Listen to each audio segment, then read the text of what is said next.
kanay kay din ahing sete sa nadang ka nay lego ho sangin Jesu kanay kay dia kanung muna Jesu kanay manoy to kakiyan na Jesu kanay kay din ahing sete sumpe paisa nadang ka ho sangin Jesu kanay kay di at samkime Jesu kanay kalhagaw at hipae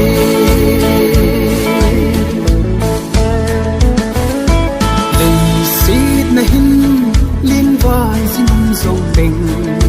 Kay lahat pa sumel juga muting Tagim na zo si ay soldo sa ating Laysid hinay dalaw ding sugama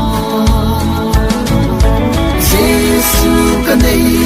kay di ahing sete sumpe paisa nadang ka ho samin Jesu kanay kay di at samkime Jesu kanay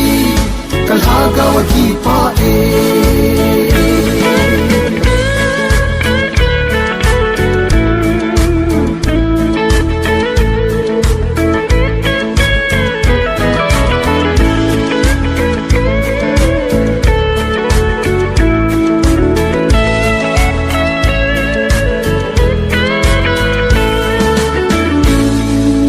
Jesu kanay kalhagaw dia damna ta sa din nga zong dam na ahi Laysid hilaw biho zo si